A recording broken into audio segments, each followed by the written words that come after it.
C'était un jeudi, ce genre de calme de milieu de semaine où rien ne semble inhabituel, où l'on est à mi-chemin du week-end et où le corps aspire simplement à un moment de calme. Je revenais de la salle de sport, j'avais laissé tomber mes clés dans le bol en céramique près de la porte et j'étais en train de couper une pomme quand elle est entrée. Juliette. Elle ne portait rien de spectaculaire, juste une robe gris ardoise, un blazer négligemment jeté sur une épaule, ses talons claquants comme des signes de ponctuation sur le sol. Mais son visage, était différent. Il était inexpressif. C'est ce qui aggravait les choses. Ni colère, ni tristesse, juste une décision froide. Elle a posé une épaisse enveloppe en papier craft sur le comptoir de la cuisine comme si elle me livrait un menu, puis m'a regardé et m'a dit « J'ai hérité de 10 millions de dollars. Je veux divorcer. Sors d'ici ce soir. » C'était tout. Pas une pause, pas une once d'hésitation. Juste la phrase tombée comme une guillotine. J'ai vraiment cru l'avoir mal comprise. J'ai attendu la chute. Peut-être un rire sec, une blague cruelle, même quelque chose qui suggérait que je n'allais pas tout perdre au petit déjeuner. Mais elle n'a pas ri.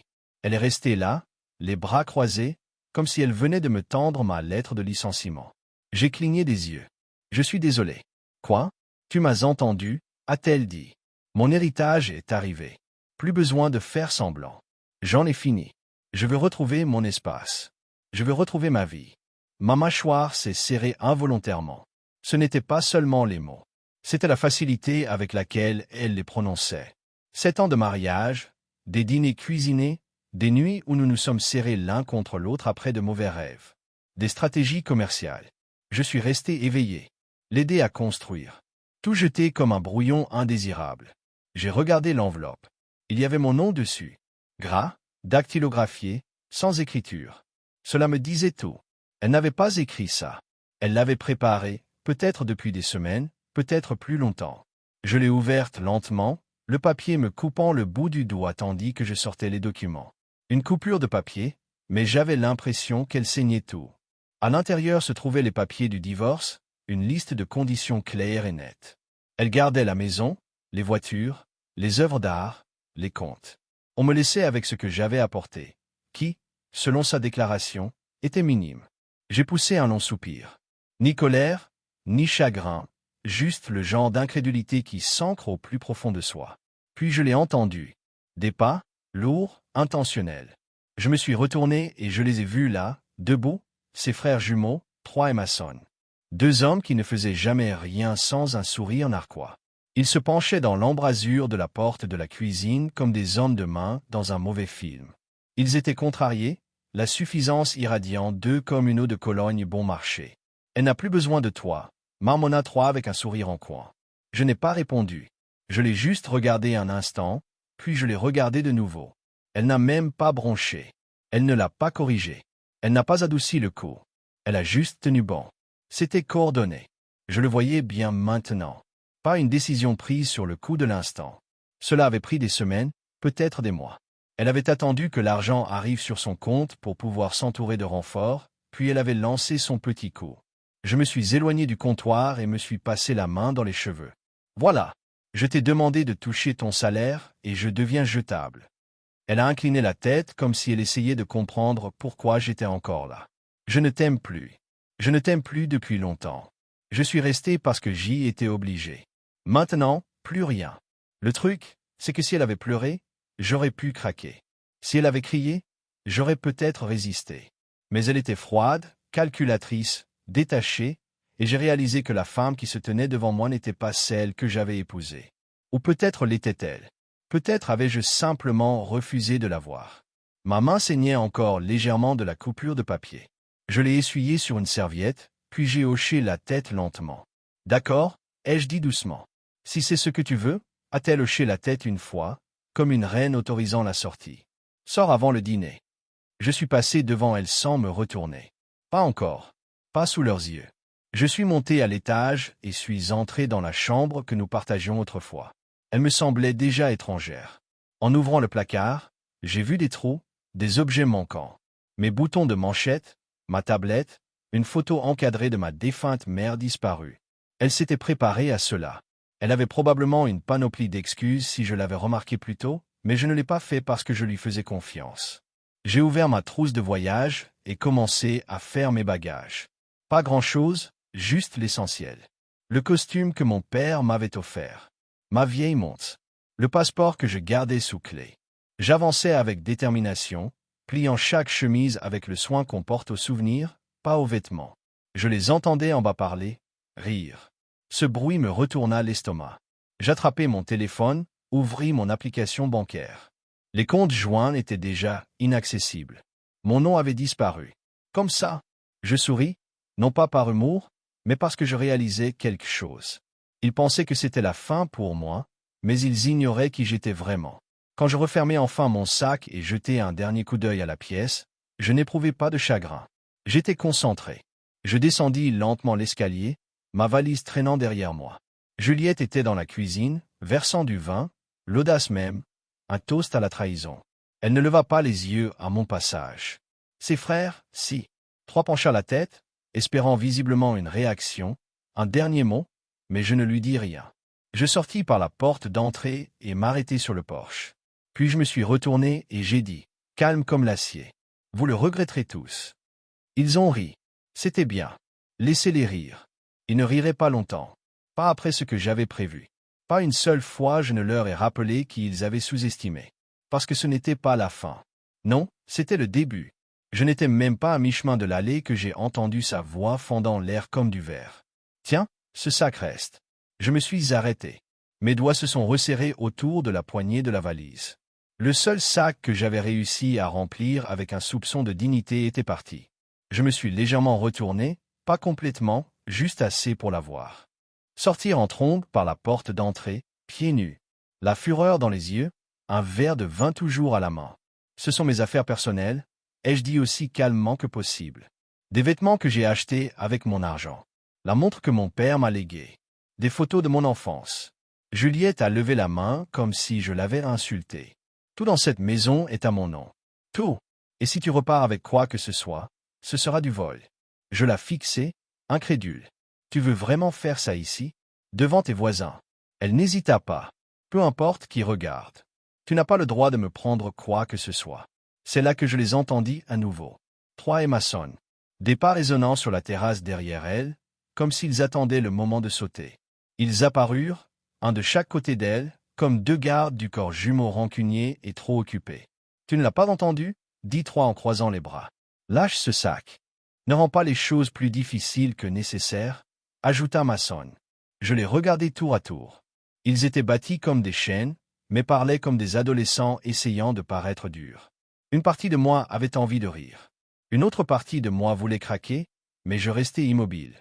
Des années à ravaler des choses pour avoir la paix m'avaient bien entraîné. Je ne pars pas sans mes affaires, répétai-je. Tu peux me mettre dehors, mais je ne partirai pas comme un chien errant. C'est là que c'est arrivé. Trois agit le premier. Je n'ai même pas vu le point. J'ai juste senti une brûlure au cuir chevelu lorsqu'il a saisi une poignée de mes cheveux et tiré ma tête en arrière. La valise m'est tombée des mains avec un bruit sourd sur le trottoir.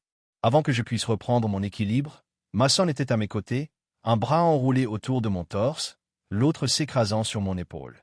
Je me suis tordu, j'ai crié, j'ai essayé de me libérer, mais ils ne se sont pas arrêtés. Ils m'ont traîné en bas des marches, comme si je ne pesais rien.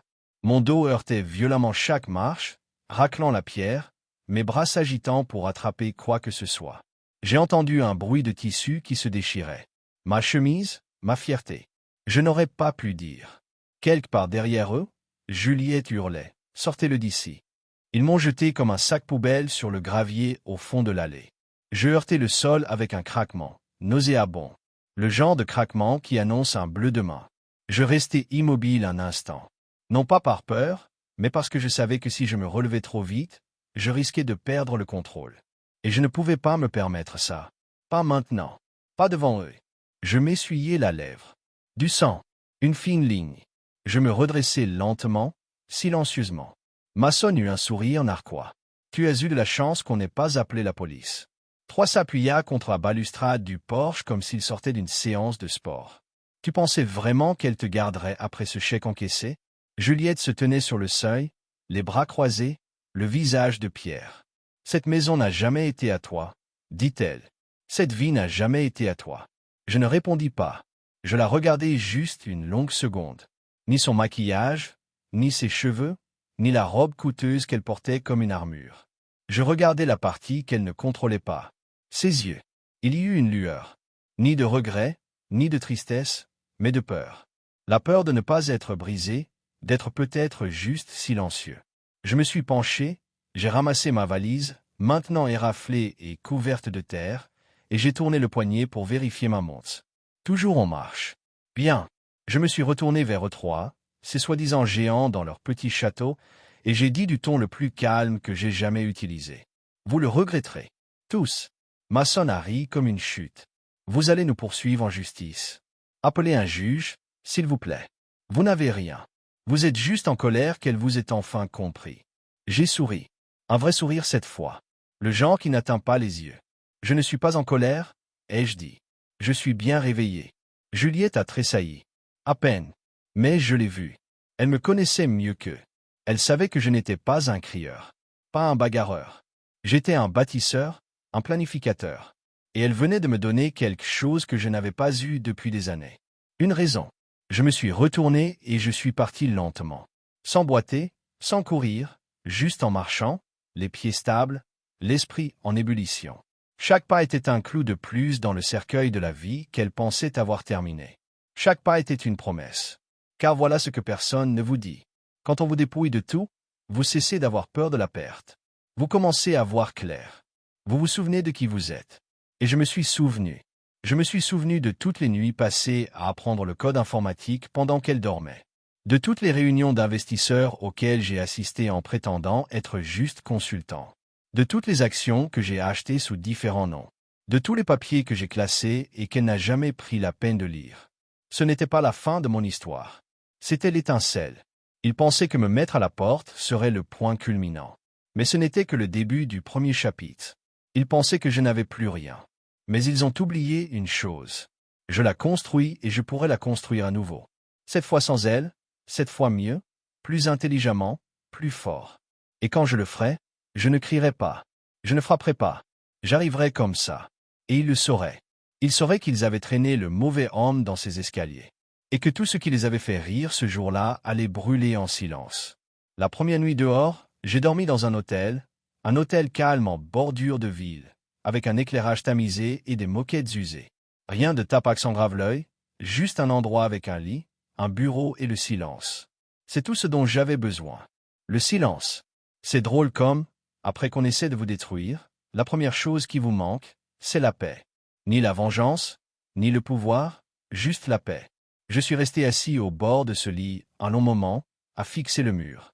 Mon corps était encore douloureux d'avoir été malmené comme une poupée de chiffon. Mes lèvres étaient gonflées, mon cuir chevelu était en feu. Mais au fond, je ressentais quelque chose que je n'avais pas ressenti depuis des années. Le calme, comme quand on retient sa respiration sous l'eau et qu'on finit par remonter à la surface. Ils pensaient m'avoir jeté dehors, m'avoir laissé sans rien. Mais ce qu'ils ne comprenaient pas, ce que Juliette ne se donnait jamais la peine de demander, c'était qui j'étais vraiment avant d'entrer dans son monde. Elle m'avait rencontré alors que j'étais discret. Comme elle aimait à le dire, un homme facile à vivre, qui n'hésitait pas à se fondre dans le décor. Elle se vantait de ne pas prendre de place. Ce qu'elle ne demandait jamais, c'était pourquoi. Parce que j'avais déjà vécu cette partie de la vie, la lumière des projecteurs, le risque, le chaos. Et j'avais tout quitté pour la paix, la simplicité, pour elle. J'étais Arlan Rivers, pas le mari qui m'aidait à la comptabilité, pas l'homme qui travaillait dans la tech. J'étais cofondateur de Zephyr. Nous avons développé des systèmes de cybersécurité de niveau militaire. Nos logiciels protégeaient les données des gouvernements, des hôpitaux et même des programmes spatiaux. Nous l'avons vendu il y a 5 ans. Nous avons discrètement partagé l'affaire. J'ai encaissé mes 18,2 millions de dollars et disparu de l'actualité, car je voulais construire une vie sans flash ni réunion paranoïaque. Je voulais un foyer, une femme en qui je pouvais avoir confiance. Et pendant un temps, j'ai cru que Juliette était cette femme. Elle n'a jamais su. Elle n'a jamais voulu savoir. Elle aimait la version de moi qui portait des jeans et faisait des omelettes le dimanche. Elle disait aux gens que je travaillais en freelance et je la laissais faire. C'était plus facile. La laisser sous les projecteurs. Laisser son père croire que c'était lui qui l'avait inspiré à lancer sa propre marque. laisser ses frères plaisanter sur mon talent avec les outils. Je les laissais croire que j'étais petit. Pourquoi? Parce que je me fichais qu'ils me trouvent puissant. Je me fichais qu'elle me trouve doué. Finalement, ce n'était pas suffisant. Maintenant, assis dans cette chambre d'hôtel faiblement éclairée avec un sac de vêtements et la lèvre en sang, je n'étais plus amer. Je n'étais même plus en colère. J'étais réveillé. J'ai ouvert mon ordinateur portable. Il était toujours là. Toujours propre, toujours rapide. Je me suis connecté à l'un de mes serveurs de sauvegarde et j'ai accédé à une série de fichiers cryptés que je n'avais pas touchés depuis des années. Ils étaient là, portefeuille, actifs, à voir. Je n'étais pas resté les bras croisés après avoir vendu Zephyr. J'avais investi intelligemment, diversifié, à l'international, dans l'immobilier, les énergies propres, l'intelligence artificielle, la plupart dans des fiducies qui ne portaient pas mon nom. Ma véritable fortune, plus proche de 27 millions de dollars, sans compter le terrain que je possédais dans l'Utah ni les droits de licence que j'avais discrètement acquis via ma société fictive, Tundra Holdings. Juliette n'en savait rien, car elle ne m'a jamais posé de questions. Elle n'avait jamais remarqué que mes déplacements pour des missions de codage étaient en réalité des réunions avec des gestionnaires de fonds spéculatifs. Elle n'avait jamais remis en question le courrier non officiel que je recevais de l'Allée des Hommes ou des îles Caïmans. Elle me trouvait basique et je la laissais faire, car je pensais que l'amour n'exigeait pas de CV. C'était de ma faute. J'ai parcouru la liste des propriétés, des comptes et des entreprises que j'avais gardées dans Londres. Rien de clinquant, juste propre et bien isolé. Je n'étais pas l'homme le plus riche du monde, mais je n'étais pas non plus l'idiot fauché qu'ils pensaient avoir jeté au rebut. Ils avaient titillé l'ours, et maintenant, il était bien réveillé. J'ai fait une liste. Ce n'était pas dramatique, juste des listes à puce taper dans une application de prise de notes. Mais pour chaque nom sur cette liste, ils s'étaient moqués de moi, m'avaient touché sans mon consentement, avaient essayé de m'effacer. Juliette, 3, maçonne. Je ne leur crierai pas dessus. Je ne les menacerai pas. Je me suis juste mis à tirer les fils doucement, un par un. J'ai sorti mon téléphone et j'ai appelé un nom que je n'avais pas composé depuis 3 ans. Drayton Wells. Un vieil ami, avocat spécialisé en immobilier, intelligent, méticuleux, et il me devait beaucoup. Il a répondu à la deuxième sonnerie. Arlin, c'est l'heure. J'ai dit, silence à l'autre bout du fil. Tu es sérieux? Sérieux. Dis-moi où te retrouver. Le lendemain matin, j'étais assis en face de lui dans son bureau. Des papiers étalés sur la table en acajou. Il a cligné des yeux en voyant les biens. Ils n'ont aucune idée que c'est toi. Aucun. Zut. J'ai juste souri. Commençons par le domaine des Montgomery. Il haussa un sourcil. Ces familles. Ce n'est pas entièrement le leur. Pas encore. Il feuilleta les documents numérisés. Depuis que je lui ai remis une stipulation conjointe du plan successoral de grand-père Montgomery, vous êtes répertorié ici comme cofiduciaire en cas de séparation légale ou de divorce. Oui, les frères de Juliette construisent sur le terrain. J'acquiesçais avec des permis basés sur des transferts incomplets. Le terrain appartient techniquement à une SARL inactive que je contrôle maintenant. Il rit doucement en secouant la tête. Vous êtes vraiment le loup le plus poli que j'ai jamais rencontré. Non, j'ai dit que j'en avais juste assez d'être sous-estimé. Nous avons déposé l'injonction l'après-midi même. Le traitement prendrait quelques jours, mais lorsque le shérif se présenterait à ce portail, il se souviendrait de moi. Et surtout, il réaliserait qu'ils ne m'ont jamais connu. Le problème avec la trahison, c'est qu'elle ne vous brise pas seulement, elle vous aiguise si vous la laissez faire. La plupart des gens s'emportent, coupent les ponts, piquent des crises. Ce n'est pas mon cas. Je n'explose pas. Je me repositionne. Et quand je suis entré dans le bureau de Drayton ce matin-là, après avoir quitté l'hôtel, j'étais déjà au 3e plan d'un jeu auquel ils ignoraient que nous jouions. Drayton s'est adossé à son fauteuil, fixant les vieux documents de succession comme un trésor enfoui. Il a tapoté l'écran avec un sourire.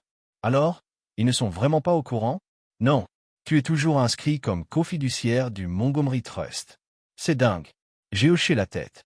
Son grand-père et moi avions une relation différente. Tous les jeudis, nous dînions ensemble. Il aimait parler boulot, philosophie, héritage. Il ne faisait pas confiance à ses petits-fils. Et Juliette, il l'aimait, mais il ne respectait pas son jugement. Drayton a ri. Et maintenant, ses petits-fils saccagent sa maison d'hôte pour construire une salle de billard sur un terrain qui n'a pas été cédé en bonne et due forme, ce qui nous donne un avantage. Il m'a regardé avec ce même sourire lent et prudent que je l'avais vu arborer à la fac, quand on avait piraté le pare-feu du campus juste pour le plaisir. Tu joues sur le long terme. Je rétablis juste l'équilibre. En quelques heures, on a rempli les papiers. Propre, discret, pas d'annonce.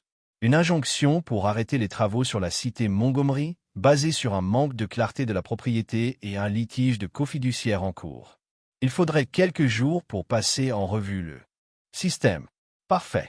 Ça m'a laissé le temps de préparer la suite. J'ai quitté le bureau de Drayton et marché 2 pâtés de maison jusqu'à un endroit que je n'avais pas visité depuis plus d'1 an, un garde-meuble à l'est de la ville. À l'intérieur, enfouis sous du vieux matériel et des cartons de données archivés, se trouvaient les dossiers dont j'avais besoin. Juliette me taquinait souvent en me disant que j'étais paranoïaque et que je gardais toujours des copies papier des documents juridiques. Tout est en ligne maintenant, disait-elle. Bien sûr, mais les pare-feux peuvent être piratés. Le papier, c'est discret. Et dans ces cartons, j'avais des copies de transferts offshore, de sociétés tacites et d'actes immobiliers, le tout sous des noms qu'elle ignorait. J'ai passé les 2 nuits suivantes à tout examiner. Les anciens mots de passe fonctionnaient encore. Les fiducies étaient intactes. Les sociétés écrans étaient intactes. J'avais l'impression de réveiller une vieille machine, lente au début, mais redoutable une fois lancée. Ma première opération financière fut subtile. J'ai redirigé les dividendes d'un de mes investissements européens, un modeste groupe immobilier à Lisbonne, directement vers un compte local nouvellement ouvert sous un nouveau pseudonyme. Puis j'ai fait quelque chose d'encore plus simple. J'ai acheté un serveur puissant pour un usage domestique, livré dans un bureau privé. J'ai simplement loué sous un autre nom. Je reconstruisais le laboratoire. Et je n'étais pas seul. Drayton n'était pas la seule personne que j'ai contactée.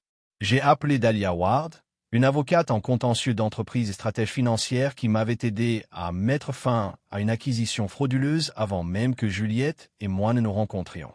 Nous ne nous étions pas parlé depuis 5 ans.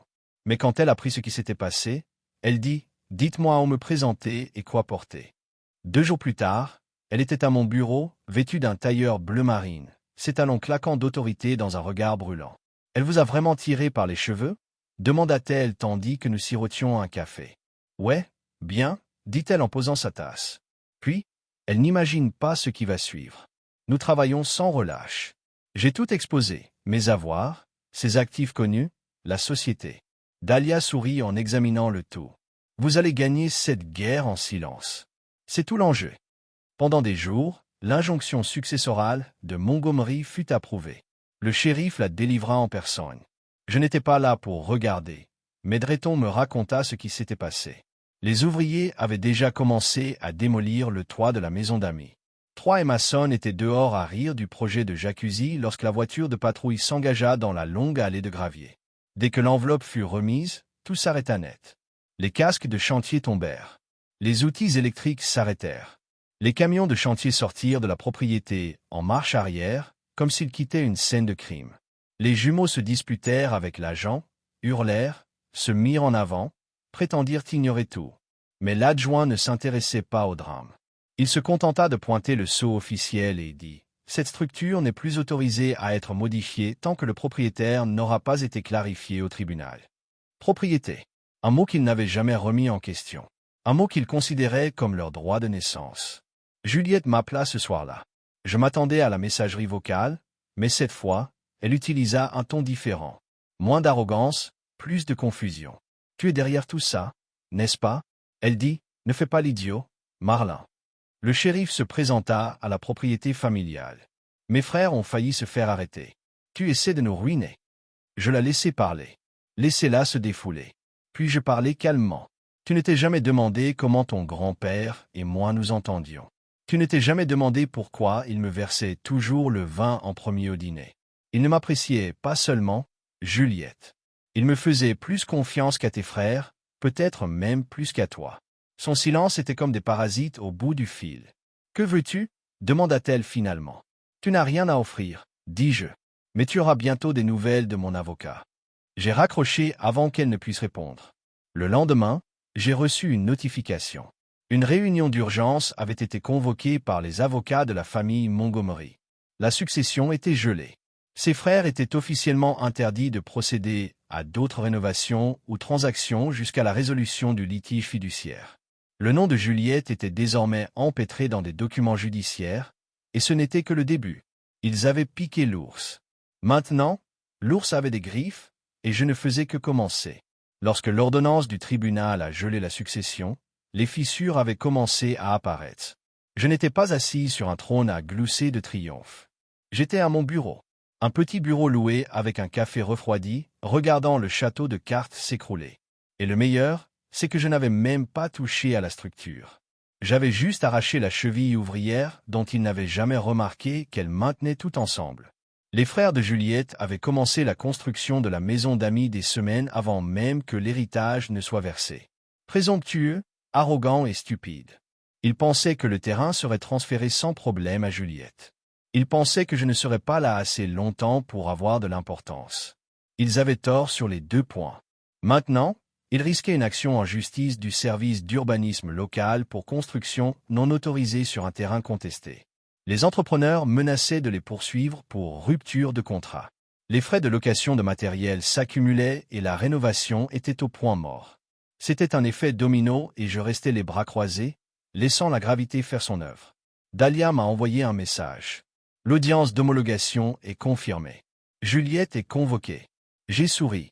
Elle devrait comparaître devant un juge et répondre de la clause que sa famille avait négligée. Une clause cachée chez son grand-père. Le testament de Montgomery. Une seule ligne enfouie dans les petits caractères. En cas de dissolution du mariage, les responsabilités de cofiduciaire et la propriété partielle reviennent au conjoint survivant. Personnellement, je me souviens encore du jour où j'ai découvert cette clause. Juliette et moi étions jeunes mariés et son grand-père m'a invité à dîner en tête-à-tête dans sa maison au bord du lac. Rien que tous les deux. Il m'a tendu un verre de scotch et m'a dit « Juliette est intelligente, mais pas toujours sage. Tu es stable. » Il s'est calmé. J'ai cru que c'était un compliment. Maintenant, j'ai réalisé que c'était un avertissement. L'audience d'homologation se tenait dans un immeuble en pierre du centre-ville. Je n'y ai pas assisté en personne. Je n'en avais pas besoin. Dahlia s'est occupée de tout. J'ai juste observé les conséquences de loin.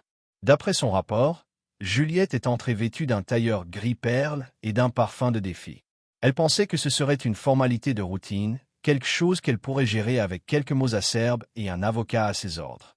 Puis Dahlia s'est levée et a présenté le cours. Le juge a haussé les sourcils. Le silence est revenu dans la salle. L'avocat de Juliette lui a murmuré quelque chose. Et pour la première fois depuis des années, elle a perdu son sang-froid en public. Elle est sortie en trombe pendant la récréation.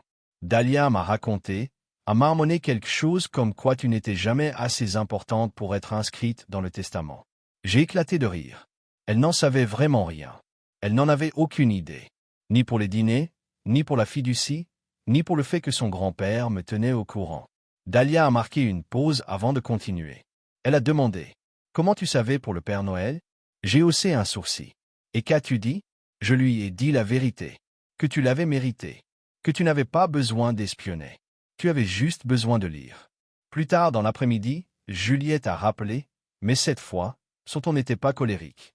Il était crispé, effrayé comme quelqu'un qui essaie de garder le contrôle d'une corde qui lui file entre les doigts. « Que veux-tu, Arlin ?» a-t-elle demandé doucement. Je suis resté silencieux un instant, laissant la question en suspens, car je savais que ce n'en était pas vraiment une. C'était une capitulation, une reconnaissance tacite que son empire soigneusement bâti commençait à vaciller. « Je ne veux rien, ai-je dit. Je revendique juste ce qui a toujours été à moi. La terre n'est pas à toi. Elle n'a jamais été juste à toi non plus. Tu pensais juste que je serais trop passive pour riposter. » Un silence. Puis il t'aimait vraiment bien, n'est-ce pas? Il me respectait? Ai-je répondu. Il y a une différence. J'ai raccroché avant qu'elle ne puisse répondre. Pas par mesquinerie, mais parce que je savais qu'elle avait plus besoin de silence que de réponse. Le silence est source de regret. Quelques jours plus tard, Masson est apparu devant le bureau. Je l'ai vu à travers la porte vitrée, vêtu d'une chemise moulante et d'un sourire faux. Il a frappé, attendu, puis a frappé à nouveau plus fort. J'ai entr'ouverte la porte. Audacieux de venir ici. « Écoute, mec, a-t-il dit en se grattant la mâchoire. On a mal commencé. Tu veux dire la partie où toi et ton frère m'avez traîné dans un escalier? Il a légèrement reculé. C'était un malentendu. Les choses étaient tendues. Très. Juliette a été secouée ces derniers temps, a-t-il poursuivi, sa voix prenant maintenant celle d'un vendeur essayant de conclure une affaire. Tu as eu ta petite victoire avec la succession. N'exagérons pas. Je me suis écarté, lui laissant voir le tableau blanc accroché au mur, couvert de diagrammes, de chronologie et de notes de cas. L'expression de son visage a changé. C'est quoi toutes ces recherches? Ai-je dit simplement. Préparation pourquoi? Je l'ai regardé droit dans les yeux. Pour tout le reste. Et je suis parti rapidement. Je savais que le message était passé. Le nom Montgomery n'était plus intouchable. Et l'homme qu'il traitait comme un complice n'allait pas rester silencieux. En moins d'une semaine, des rumeurs ont commencé à circuler dans leur cercle d'affaires. Quelque chose à propos d'un procès en cours. Des problèmes d'héritage. Des actifs immobiliers gelés. Les investisseurs ont pris peur. Un projet de rénovation de luxe lié au nom Montgomery a été suspendu. L'un des soutiens publics de Juliette, une marque de soins de la peau d'influence, l'a discrètement retiré d'une campagne. Il n'en a pas fallu beaucoup, juste quelques murmures aux bonnes oreilles. Juste assez de vérité pour que les gens remettent en question le reste. Je n'avais pas besoin de détruire sa marque. Elle le faisait toute seule. Je me suis juste assuré que les projecteurs restent braqués. Et un soir, assis dans mon bureau, à regarder les emails arriver, à entendre le buzz monter et à voir l'Empire trembler, j'ai réalisé quelque chose d'important. La vengeance n'est pas une question de rage. C'est une question de précision. Et ils viennent d'apprendre le prix à payer pour sous-estimer un homme qui a autrefois bâti une entreprise technologique. J'avais tout gâché, j'avais laissé tomber des millions pour la paix, et je revenais maintenant réclamer justice, avec une calculatrice, un contrat et un calme tranquille et inébranlable. Le château de cartes commençait à s'écrouler, et je n'avais même pas encore explosé. Juliette était minutieuse. Je dois l'admettre. Après m'avoir mise à la porte, elle a agi vite, trop vite. Elle a gelé nos comptes bancaires communs avant même que l'encre des papiers du divorce ne sèche, changé les mots de passe de tous les services de streaming, radié mon nom de l'assurance maladie, annulé mon abonnement à la salle de sport depuis 6 ans et même révoqué la carte de crédit que j'utilisais pour mes courses. Elle pensait m'avoir dépouillé de tout, comme si j'étais un mari dépendant qu'elle pouvait débrancher comme un chargeur de téléphone. Ce qu'elle ignorait, ce qu'elle n'a jamais pris la peine de savoir, c'est que je n'avais jamais eu besoin de son argent pour survivre. Je dirigeais Tundra Holdings depuis 5 ans. Elle ne m'a jamais demandé ce que c'était. Tundra était discrète, cachée au grand jour. Une holding créée par l'intermédiaire d'un cabinet d'avocats du Delaware, avec un nom de fiducie et aucune information personnelle. Image de marque. Grâce à Tundra, je possédais 3 petits brevets technologiques, 2 appartements en bord de mer au Ghana, et quelque chose de bien plus précieux. Sa marque, la collection signature de Juliette Montgomery. Il y a des années, avant même qu'elle ne lance l'entreprise, elle n'était qu'une femme avec un rêve et un carnet de croquis. Elle est venue me voir tard un soir, un verre de vin à la main, pour me demander de l'aide pour déposer un nom commercial. Elle ne savait pas par où commencer. Alors, je me suis occupé, j'ai obtenu le nom, payé les frais, déposé les marques. Elle a promis que nous le transférions à son nom une fois les choses lancées. Nous ne l'avons jamais fait. Non pas que je cherchais à la piéger. J'ai juste oublié. La vie a filé à toute vitesse. Elle a supposé que c'était la sienne et je ne l'ai pas corrigée. Les royalties provenaient de Tundra. La licence était claire. Personne ne l'a remise en question. Pourquoi l'aurait-il fait? Je n'étais qu'un mari en coulisses jusqu'à ce qu'elle se fasse un ennemi, assis dans mon bureau. J'ai alors ouvert le tableau de bord. Tundra Holdings était active, rentable, intacte. Elle n'a jamais pensé à vérifier, jamais pensé à demander qui. Elle était la maîtresse de son empire. J'ai cliqué sur le dossier du contrat et j'ai fait défiler la page jusqu'au contrat de licence. Tundra Holdings concède une licence pour la collection signature Juliette Montgomery à JSC LLC pour l'utilisation et la monétisation de la marque. Je l'ai sélectionné, puis cliqué sur « Résilier ». Un avertissement est apparu. Cela révoquera tous les droits d'utilisation externe de cette marque. Confirmé. J'ai cliqué sur « Oui ». Aussitôt, sa marque n'avait aucun droit légal d'utiliser son propre nom. Les 48 heures suivantes ont filé à toute vitesse. J'ai envoyé des avis de retrait officiels à tous les distributeurs proposant sa gamme de produits, détaillants, boîtes d'abonnement, chaînes de boutiques. Une simple lettre de mise en demeure pour violation de marque, légale, chirurgicale, sans émotion. Puis j'ai attendu. Peu de temps. Le deuxième jour, j'ai reçu mon premier appel d'un de ces distributeurs. « Bonjour, Nous venons de recevoir un avis juridique concernant la marque de la collection Juliette Montgomery. Pouvez-vous confirmer que c'est exact? Oui. Le contrat de licence a été résilié. Devrons-nous adopter une nouvelle identité de marque? Pas pour le moment. Compris. Ils ont retiré ces annonces avant midi. Puis un autre. Appel et un autre. À la fin de la journée, sa ligne de soins de la peau avait été retirée de cette principale plateforme. Ce soir-là, je me suis assis sur ma chaise alors que mon téléphone montrait. Messagerie vocale. Juliette. J'ai pressé le jeu. Arlan, qu'est-ce que tu as fait? Je viens de recevoir un appel de Cynthia à Elvida. Elle a dit, votre nom est sur un contrat. Mon inventaire est tiré. J'ai pensé que tu dirais ça. Elle a utilisé la marque pour m'effacer. Elle se tenait dessus comme si elle avait été construite sans mes mains. Maintenant, elle sentira ce que c'est que de perdre quelque chose qui ne lui appartenait jamais complètement. Elle se précipite. Arlan, ses sponsors reculent. Les grossistes sont des expéditions gelées et il y a une rumeur selon laquelle elle pourrait ne pas être légalement possédée de sa propre étiquette. Le mot voyage rapidement. Bon, nous nous sommes assis en silence pendant une seconde. Puis Dahlia a ajouté, « Je vous ai connu longtemps. Je vous ai vu prendre des pertes et rester silencieux, mais je ne vous ai jamais vu comme ça. Je n'ai jamais eu besoin d'être comme ça. Parce que lorsque vous donnez tout pour la paix et que quelqu'un répond avec la guerre, vous apprenez à combattre en silence. Pas avec des poings, pas avec des hurlements, mais avec des documents, une stratégie, un timing. Ils m'ont expulsé de penser que je n'avais rien. Maintenant, elle n'avait rien qui n'avait pas mon nom dessus. A déclenché la tempête. Le même homme qui m'avait tiré sur les escaliers comme si j'étais des ordures. Maintenant, il envoyait un email bien rédigé demandant une discussion mature et privée. J'ai presque ri, mais je suis d'accord sur mes conditions. Un café public du centre-ville, un terrain neutre, pas d'ombre à me cacher. Je suis arrivé tôt et j'ai choisi un siège face à l'entrée. Pas de costume, pas de voiture flashy, juste un jean, une chemise sombre et la confiance d'un homme qui savait qu'il n'avait pas à crier pour être entendu. Ils ont marché 5 minutes de retard. 3 dans un blazer serré, Mason en lunettes de soleil, à l'intérieur comme un clown. Et Juliette entre eux, tenant son sac comme un bouclier. Elle ne parlait pas en premier. 3 l'a fait. Nous apprécions que vous nous rencontriez, a-t-il dit, essayant de paraître calme. Mason se pencha. Il n'est pas nécessaire que les choses empirent. J'ai haussé un sourcil. Pire pour qui? Ils ont tous deux regardé Juliette.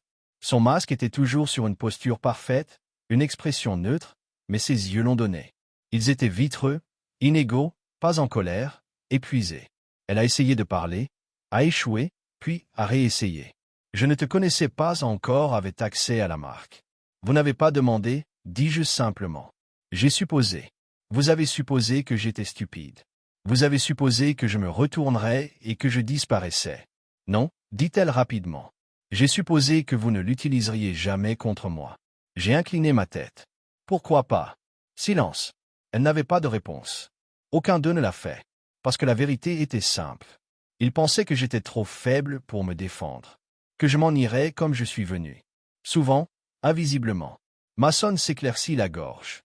Écoutez, nous ne sommes pas là pour remanier de vieilles blessures. Bien, dis-je. Alors parlons de la façon dont vous allez réparer les nouveaux. Les yeux de Juliette m'ont tourné pendant un instant. Quelque chose s'est craqué là-bas. Pas tout le masque, juste une fine ligne à travers la surface. Qu'est-ce que tu veux? Arlan, elle a demandé. C'était là. La vraie question, celle à laquelle elle dansait depuis des semaines. Je me penchai lentement en avant, pas agressif, juste assez pour m'assurer que chaque mot atterrit. Je veux ce que vous avez essayé de voler, ce que vous avez prétendu, c'est le vôtre seul. La terre, la marque, le récit. Je veux que la vérité revienne en mon nom. Ce n'est pas un terme juridique, a déclaré Mason. Ce n'est pas un conseil juridique, j'ai répondu. C'est une condition. 3 fronça les sourcils. Vous essayez de ruiner notre famille. Je sirote ma boisson. Non, je montre juste aux gens qui est vraiment votre famille. La voix de Juliette tomba plus bas. Que faudrait-il pour que cela s'arrête? Je l'ai regardé dans les yeux. Calme, direct, des excuses publiques, qui admet ce que vous avez fait, celle qui efface mon nom et confirme mon rôle dans tout ce que vous avez construit. C'est déraisonnable. Non, Mason, j'ai coupé. Ce qui était déraisonnable, c'était de traîner un homme par ses cheveux dans un escalier, devant ses voisins. Ce qui était déraisonnable, c'était de geler ses comptes, de le calcul à la famille, aux amis et à rire tout en effaçant ses contributions. 3 se déplaça inconfortablement. Juliette avala durement. J'ai construit cette marque, chuchota-t-elle. C'était ma vision, et je n'ai jamais dit que ce n'était pas le cas. Mais j'ai déposé la marque. Je l'ai protégée. Je l'ai soutenue quand ce n'était rien de plus qu'un croquis et un rêve. J'ai payé les courses du prototype. J'ai négocié le premier contrat de fournisseur que vous avez oublié de lire. Je n'ai jamais demandé de crédit, Juliette, jusqu'à ce que vous vous allumiez comme si j'étais un étranger. Silence. C'était le moment où cela s'est produit. Le masque s'est craqué entièrement cette fois. Elle cligna des yeux rapidement, les yeux humides, les lèvres tremblent légèrement. Pas du genre suracré. Le vrai genre. Celui que vous essayez de cacher en public lorsque le poids de tout vous frappe à la fois. Je ne pensais pas que vous vous battiez, dit-elle doucement. Je sais. Elle baissa les yeux, puis loin. Le monde qui nous entoure a continué. Coupé des couverts, des rires tranquilles, un enfant qui rigole dans le fond. Mais à cette table, c'était juste nous. Pour les personnes assises sur l'épave de l'arrogance et de l'hypothèse. Juliette tendit la main dans son sac et sortit un papier plié. Elle l'a placé doucement sur la table. Je ne l'ai pas touché. C'est une déclaration, a-t-elle dit. Cela ne dit pas tout, mais c'est un début. Une reconnaissance publique de votre rôle, de votre propriété, de votre partenariat. Je l'ai regardé. Pourquoi maintenant? Parce que je perds tout, murmura-t-elle. Et vous ne criez pas. Vous ne réjouissez pas. Vous gagnez juste. Cette partie-là le plus piqué. Je pense que je ne suis pas revenu avec le feu. Que je suis revenu avec des faits, avec une structure, avec précision, que je n'avais pas besoin de l'humilier pour la vaincre. 3 m'a regardé. Si elle le signe, vous arrêtera? Non, j'ai dit que c'est tout à fait. Justice, quelque chose que vos familles n'ont jamais respecté. Mes paumes n'étaient pas en sueur. Je ne me sentais pas triomphant. Je me sentais stable, équilibré. Elle m'avait finalement vu. Pas le mari fantôme, pas le bricoleur avec un ordinateur portable, pas l'investisseur invisible, l'homme, le constructeur, celui qu'ils ont essayé d'effacer. Et maintenant que le masque s'était craqué, il n'y avait pas de remise. Les gens pensent que la vengeance est bruyante. Ils imaginent des matchs hurlants, des confrontations dramatiques, peut-être quelqu'un qui lance un verre à travers la pièce. Mais j'ai appris quelque chose de différent, quelque chose de plus silencieux. La vengeance, une fois bien faite, n'est pas le chaos. C'est le contrôle. Pas dans les cris, mais dans le silence qui suit. Pas dans la flamme, mais dans l'ombre qui se propage lorsque vous retirez la lumière de quelqu'un. C'est pourquoi j'ai acheté l'espace publicitaire. Une pleine page s'est répandue dans le Globe Times, le magazine préféré de Juliette. Elle a dit une fois à un journaliste lors d'une interview qui était présentée qu'il y avait sa définition de l'héritage. Elle a encadré cet article dans son bureau à domicile. C'était toujours suspendu la dernière fois. L'annonce a repris toute la page arrière, un fond blanc propre, un texte centré et incontournable et une police noire élégante. À la famille Montgomery, merci de m'avoir montré qui vous êtes vraiment. Je vous pardonne, mais je n'oublierai jamais. J'ai continué. Plus fort, plus net, libre et inférieur à cela, le logo de ma nouvelle entreprise, Rivers Reclin Group, une agence de conseil pour les conjoints trahis. Pour chaque homme et femme qui avait déjà été jeté, effacé, aveuglé et dit qu'il n'avait pas d'importance. C'était un endroit pour reconstruire tranquillement, puissamment. Je n'avais pas besoin de frotter le sel dans la plaie. Je fais simplement savoir au monde que j'étais toujours là, toujours debout, et maintenant j'aide les autres à faire de même. L'annonce a couru un dimanche. Lundi, ma boîte de réception a eu plus de 200 demandes de renseignements. Mercredi, j'ai eu ma première cliente, une femme d'Ubstad jetée par son mari après l'avoir placée à l'école de médecine. Elle a pleuré lors de notre appel de Zoom. Dit qu'elle ne voulait pas se venger, juste la paix. Je lui ai dit que la paix était possible. Mais parfois, la paix nécessitait des pare-feux, une comptabilité médico-légale et un avocat qui n'a pas clignoté. Et je ne savais que l'équipe pour lui donner cela. Juliette, quant à lui, s'effondrait. Les excuses publiques qu'elle a présentées lors de notre dernière réunion n'ont pas corrigé les choses. Pas vraiment. Sa marque, déjà sous contrôle après le fiasco de la marque, a pris une plongée au nez. Les détaillants qui s'étaient vantés une fois d'être alimentés par la passion de Juliette supprimaient désormais tranquillement son nom de leur catalogue. Ensuite, les retombées de l'influenceur ont commencé. Elle avait passé des années à organiser son image, des dîners avec des éditeurs de mode, des photos de Tuscaniani, Des interviews où elle a souri comme une trahison n'a jamais vécu dans ses os. Mais au moment où mon annonce a chuté, tout a changé. Les gens ont commencé à creuser. Les captures d'écran ont refait surface. Un article d'il y a un an où elle a remercié mon mari d'être mon calme pendant que j'ai chassé la tempête. Quelqu'un a commenté. Est-ce le même homme que vous avez expulsé de la maison lorsque l'héritage est entré? Le commentaire a obtenu des milliers de likes. Ses sponsors l'ont remarqué. 2 sociétés de beauté l'ont abandonné dans une semaine. Une marque de soins capillaires de luxe a publié un vague réalignement avec notre déclaration de valeur qui n'a pas mentionné son nom, mais tout le monde le savait. Elle a posté une vidéo. En larmes, filtrée, pratiquée. J'ai fait des erreurs, dit-elle, la voix tremblant juste la bonne quantité. J'avais mal. J'ai agi par peur, mais je n'ai jamais voulu blesser personne. Cela aurait pu fonctionner, sauf le lendemain, le Globe Times a publié un suivi. Un éditorial intitulé « Le coup du pouvoir lorsque l'amour n'est qu'une stratégie de marque ». L'article ne l'a pas accumulé de rien, mais elle a posé des questions difficiles. Des questions comme « Que se passe-t-il lorsqu'une femme construit une entreprise sur la loyauté empruntée? Que se passe-t-il lorsque la personne en arrière-plan décide de parler ?» Ils ont inclus mon annonce dans la pièce. Blur en arrière-plan, mais indubitable. Je n'ai pas écrit de réfutation. N'a pas donné d'interview. Je n'ai pas dit un mot parce que le silence, lorsqu'il est gagné, est plus fort que le bruit. Juliette a rappelé 7 fois à partir d'un numéro privé. Je n'ai pas répondu. Elle a laissé une messagerie vocale. « S'il vous plaît, pouvons-nous parler ?» Juste pendant 5 minutes. Elle avait l'air fatiguée comme quelqu'un qui marchait dans le brouillard depuis trop longtemps et a finalement réalisé que c'était de la fumée. Je l'ai écoutée 2 fois, puis je l'ai supprimée. Parce que voici ce que personne ne vous dit de la guérison. Vous ne le devez pas à la personne qui vous a brisé. Cette semaine-là, j'ai organisé un atelier gratuit en ligne, reconstruisant après la trahison. Je m'attendais à peut-être 40 participants. Nous avons obtenu plus de 600 femmes divorcées, des pères abandonnés, des conjoints au foyer coupés des affaires commerciales, des génies calmes qui avaient été utilisés, jetés ou effacés. Et chacun d'eux a dit la même chose sous une forme ou une autre. Je veux juste me sentir revu. C'est devenu notre mission. Pas vengeance, restauration. Le groupe Reverse Reclin a grandi rapidement. Trop vite peut-être, mais j'étais prêt. J'ai embauché 2 paralegaux, en partenariat avec une entreprise à New York, construit un réseau de référence. L'argent est arrivé, les histoires aussi. Et Juliette, elle a disparu. Ses récits sociaux ont été sombres. Son site web est redirigé vers une page cassée. La collection de signatures Juliette Montgomery a été officiellement marquée abandonnée sur 4 principales plateformes de beauté.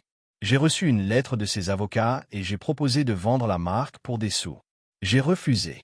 Il ne s'agissait pas du nom. Il s'agissait du directeur. Un matin, environ un mois plus tard, je me tenais devant un miroir. Même homme, mêmes yeux, même main stable, mais différente. Pas en colère, juste clair. Clairement sur qui j'étais, ce que j'avais survécu et qui je devenais. Mon téléphone a bourdonné. Une alerte par email. Un autre client. Une autre histoire. Une autre vie prête à être reconstruite. J'ai souri parce que la femme qui m'a dit une fois que je n'avais pas pris de place m'avait regardé se tailler une place dans le monde sans élever ma voix. Et ce faisant, je deviendrais ce à quoi elle ne s'attendait pas. Inoubliable. Je ne pensais pas que je franchirais à nouveau cette porte d'entrée. Pas après ce qui s'est passé. Pas après l'escalier, la valise, le sang sur ma lèvre. Mais la vie a une façon de revenir en arrière, surtout lorsque vous avez fait le travail acharné de rester immobile tandis que les autres s'effondrent sous le poids de leur propre arrogance. C'était un mercredi matin que Dahlia a appelé. Sa voix était décontractée, mais j'ai entendu le sourire rentrer derrière ses mots. Le domaine a été réévalué. Votre demande de compteur a été approuvée ce matin. J'ai cligné des yeux. Attendez déjà. Elle gloussa. Vous êtes de retour sur le titre. Entièrement. Je n'ai rien dit un instant. Je regardais simplement la fenêtre de mon bureau, en regardant la lumière du soleil s'étendre sur le plancher de bois franc. Arlin, dit-elle. C'est à vous à nouveau. Chaque pouce. Cet après-midi, je suis allé à la propriété. Je ne me suis pas précipité. Je n'allais pas pour la guerre ou la nostalgie. J'allais voir ce qui restait après avoir essayé de m'effacer. Les portes étaient toujours aussi grandes que je me souvenais. Fond noir gravé avec la crête de la famille Montgomery. Je m'arrêtai lentement, attendant que le garde m'arrête. Il n'y avait pas de garde, juste des déménageurs. 2 camions dans l'allée, des boîtes effectuées, des pistolets de bande hurlant, des étiquettes écrites en écriture effrénée et désordonnée. Juliette avait choisi de partir. Son avocat avait appelé Dahlia la nuit précédente, a proposé de quitter tranquillement si nous acceptions de ne pas subir de dommages-intérêts. J'avais déjà obtenu tout ce dont j'avais besoin émotionnellement, légalement, financièrement. Je n'avais pas besoin de l'écraser. Elle faisait tout cela seule. La porte grinça quand je l'ai ouverte. Même sol en marbre, même air froid. Mais la maison était plus petite en quelque sorte. Pas physiquement, spirituellement. Il avait perdu son illusion. Fini les échos de faux rires. Les dîners sur scène, les sourires serrés destinés à impressionner les gens qui s'en fichaient. J'ai traversé le hall et dans le salon. Les murs étaient nus. Pas de peinture, pas de bibliothèque organisée, pas de vase d'accents d'or assortis se sont alignés. Il y avait une seule boîte dans le coin marquée d'hiver. À l'intérieur, une photo de Juliette et de ses frères à la fête du domaine. Elle était dans son costume de puissance blanc, la même qu'elle portait la nuit qu'elle m'a dit de partir. Je ne l'ai pas ramassée, je l'ai juste regardée un moment, puis je me suis détourné. J'ai marché de la place dans la pièce, en prenant tout. Le bureau à l'étage où j'avais l'habitude de gérer les finances de son entreprise avant de apprendre qu'elle avait remplacé mon nom sur tout. La chambre d'amis où ses frères dormaient autrefois de leur gueule de bois après de longues nuits de prétention de posséder l'endroit. La chambre principale où elle m'a remis des papiers de divorce avec la contrebande de quelqu'un qui pensait avoir gagné. Il était vide maintenant, à l'exception du fantôme d'une vie qui n'avait jamais vraiment été à moi. Dans la cuisine, j'ai trouvé quelques verres errants et une note froissée laissée sur le comptoir. Il a juste lu, je pensais que cette maison me protégerait. Il s'avère que vous étiez le seul à avoir jamais fait. Pas de signature, mais je connaissais l'écriture, j'ai plié la note, non pas par sentiment, mais parce que c'était la première fois depuis des mois, elle a dit quelque chose de vrai. Quelques minutes plus tard, je suis sorti sur le patio où se tenait une fois la maison d'hôte, maintenant c'était un désastre. La rénovation avait été interrompue, le projet Mid-P, poutres en bois exposées, carreaux dispersés. La fondation a craqué où ils ont essayé de verser une fosse de jacuzzi. Les rêves qu'ils avaient construits sur un sol volé s'étaient effondrés dans la saleté. Je me tenais là, les mains dans mes poches, écoutant juste. Silence, pas le genre vide, le genre paisible. Je ne l'ai pas reconstruit dans une suite de luxe ou une salle de jeu ou un lodge invité.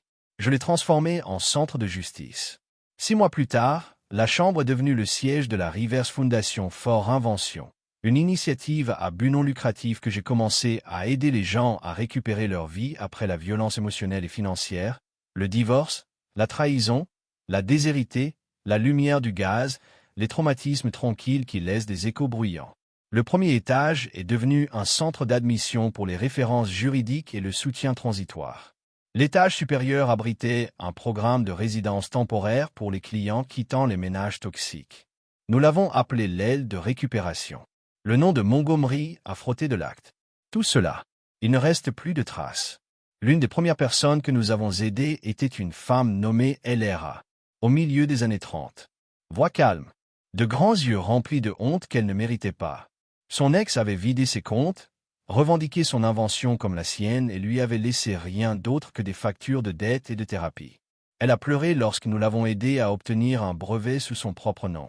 Dit que c'était la première fois qu'elle se sentait réelle en 2 ans. Un autre homme, Jacob, était un pompier à la retraite dont le fils avait volé sa pension et a forgé une signature sur une hypothèque inversée. Il est entré dans notre centre vaincu et sorti 2 semaines plus tard avec un conseiller financier, un avocat et un Nouveau Testament. Je n'ai pas simplement reconstruit une maison. J'ai construit un phare, non pas pour signaler mon triomphe, mais pour guider les autres à travers la tempête. Parce que c'est avec quoi ils ont essayé de m'enterrer, je l'ai transformé en briques. Pas vengeance, héritage. Juliette n'est jamais retournée sur la propriété. Je soupçonne qu'elle n'avait pas l'estomac. Son nom est apparu 1 ou 2 fois dans de petits blocs. Une interview de podcast où elle a parlé des leçons apprises et des erreurs qui l'ont rendue plus forte. Je n'ai pas écouté la chose complète. Je n'en avais pas besoin. Elle a perdu la seule chose qu'elle appréciait plus que de l'argent. Contrôle. Je n'ai jamais juré. Je ne suis jamais apparu sans invité. Je n'ai jamais appelé à dire « je vous l'ai dit ». Je n'avais pas besoin de le dire. La maison l'a dit pour moi. Chaque personne qui a traversé ses portes. Chaque survivant qui a trouvé la sécurité à l'intérieur de ses murs. chaque vie reconstruite, chaque vérité restaurée, tout a chuchoté la même chose. Vous n'auriez jamais dû le traîner parce qu'il possède maintenant tout ce que vous avez essayé de prendre. C'était presque poétique, vraiment. 1 an dans la journée depuis qu'elle m'a dit d'emballer mes affaires et de disparaître.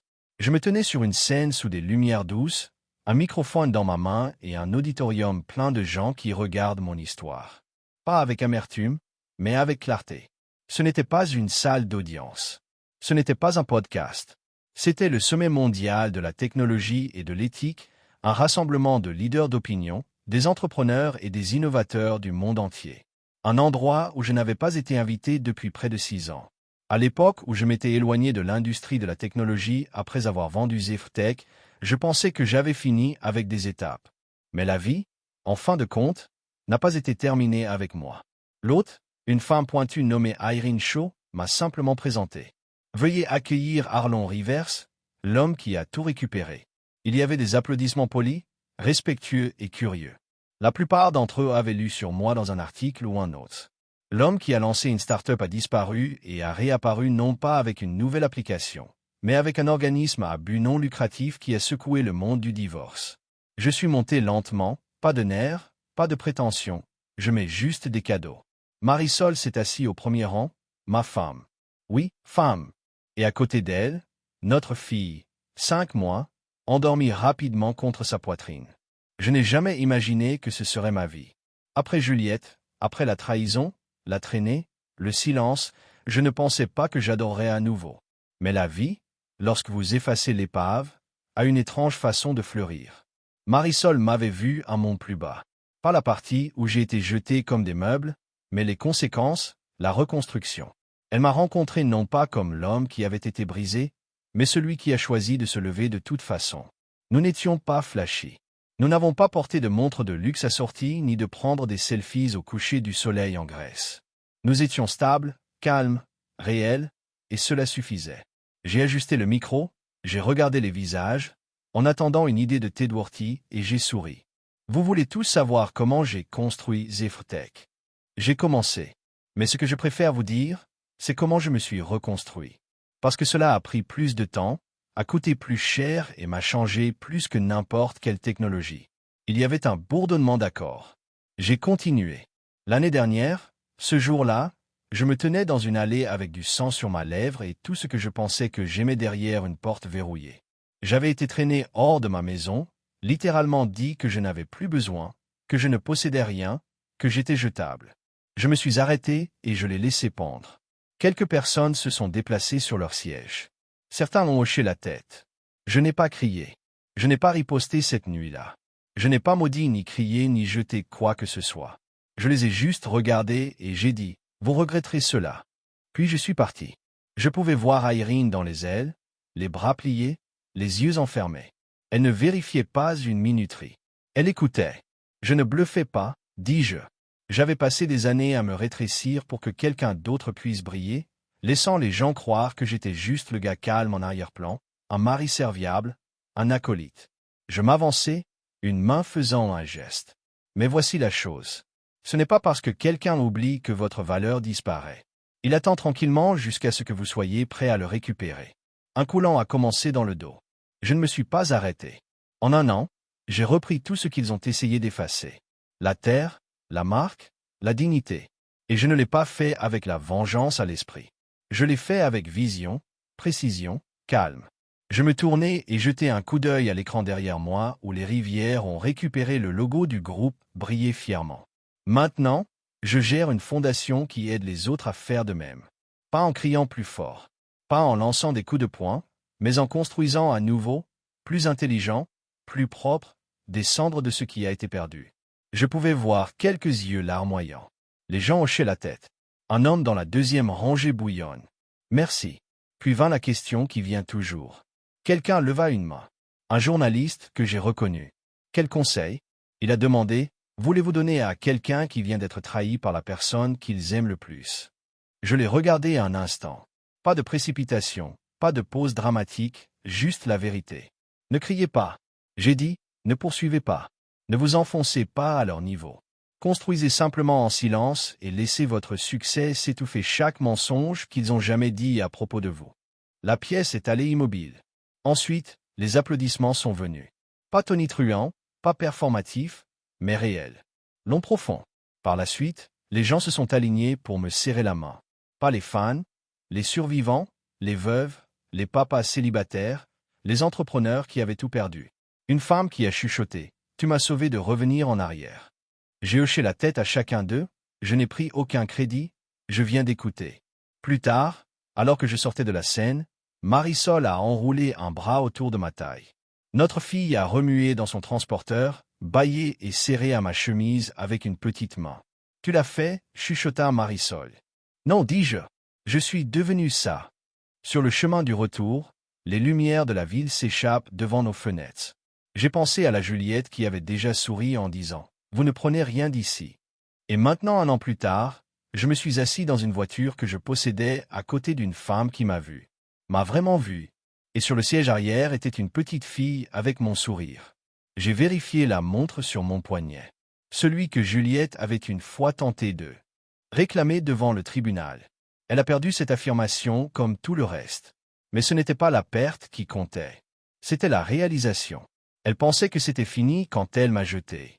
Elle pensait que me traîner dans les escaliers, geler mes comptes et réécrire l'histoire signifiait qu'elle avait gagné. Mais elle a oublié quelque chose d'important. Vous ne pouvez pas détruire quelqu'un qui sait reconstruire. Vous ne pouvez pas enterrer un homme qui se souvient où il a planté ses racines. Donc, alors que nous entrions dans notre allée, j'ai souri. Pas par vengeance, par paix. Parce que l'homme qu'il traînait par ses cheveux, il n'a pas seulement survécu. Il est devenu le plan. Et maintenant, il possède le monde qu'il gouvernait.